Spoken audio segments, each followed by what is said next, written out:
ধুবড়ী জেলার দক্ষিণ শালমারার ফকিরগঞ্জের ওয়াহাব বাজারে ভাঙনের ভয়াবহ রূপ। ব্রহ্মপুত্রের ভাঙনে নিশ্চিহ্ন হয়ে গেল ওয়াহাব বাজারের জামে মসজিদ। ক্যামেরায় বন্দী হলো ব্রহ্মপুত্রের সেই বিধ্বংসী দৃশ্য। প্রতিদিনই দক্ষিণ সারার নানা জায়গায় ভাঙছে ব্রহ্মপুত্রের পার, রক্ষা পেল না ওয়াহাব বাজারের জামে মসজিদ। জনপ্রতিনিধি বা সরকার কারোরই কোনো হেলদোল নেই এই সংকটেও, এবং এ নিয়ে আমাদের দক্ষিণ শালমারার প্রতিনিধি জাফর আলীর এক প্রতিবেদন।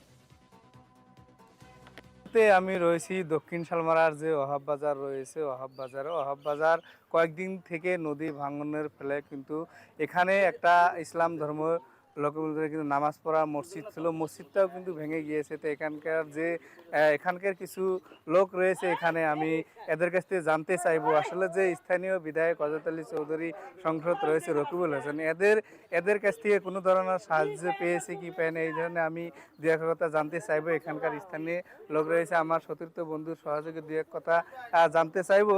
আর এখানে যে মসজিদটা ছিল, মসজিদটা কেমনভাবে রয়েছে এই পরিবেশটা আমি দেখাবো।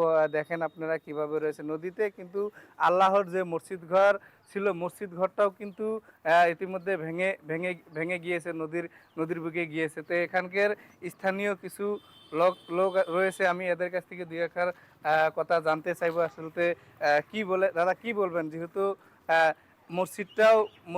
মসজিদও ভেঙে গিয়েছে, তো আমি দুই একটার কথা জানবো। এখানকার স্থানীয় লোক রয়েছে, জানতে চাইবো কি বলবেন দাদা, চাইবো কি বলবেন, যেহেতু মসজিদটাও নদীর কপালে গিয়েছে, কি বলবেন? তো অত্যন্ত দুঃখের খবর যে আমরা মর্মাহত হয়েছি। আমাদের অঞ্চলের একমাত্র ঐতিহ্যমণ্ডিত এই মসজিদটা ছিল জামে মসজিদ, ধুবড়ী জেলার দক্ষিণ পাড়ের ফকিরগঞ্জ ওহাব বাজারের। এই মসজিদ গতকালকে প্রচণ্ড খহনিয়ায় ভেঙে যায়। মুহূর্তের মধ্যে মসজিদটা নদীতে উঠিয়ে নিয়ে যায়, সম্পূর্ণভাবে হেলে রয়েছে।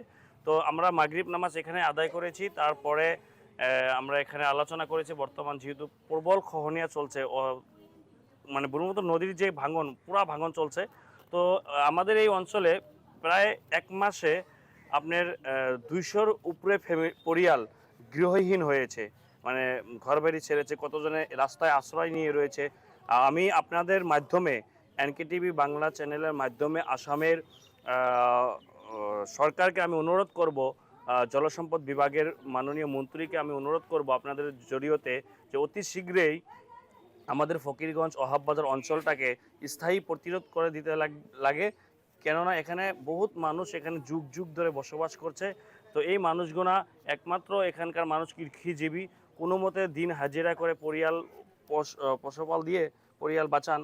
গতিকে আমি আপনাদের জড়িয়তে এটা আহ্বান জানাবো আসামের মুখ্যমন্ত্রী এবং জলসম্পদ মন্ত্রীকে, যে অতি শীঘ্রই আমাদের ওহাব বাজারকে রক্ষা করতে লাগে। এখানে যে এত ভাঙচুর করছে, বিধায়ক হযরত আলী চৌধুরী বা সংসদ থেকে কোনো ধরনের তো ইতিমধ্যে বিধায়ক অজাত আলী চৌধুরী এবং এমপি, তিনাদের কথা আর কি বলবো। যে সময় মানুষের দুর্যোগ হয় সেই সময় তেনারা মানুষের পাশে থাকতে লাগে। এর আগে আপনারা জানেন যে এখানে তিনারা এসেছিলেন, আমরা বারংবার সামাজিক মাধ্যমে দাবি জানিয়েছিলাম। তিনারা এসেছিলেন, এসে কিন্তু তাৎক্ষণিকভাবে তিনারা হয়তো একটা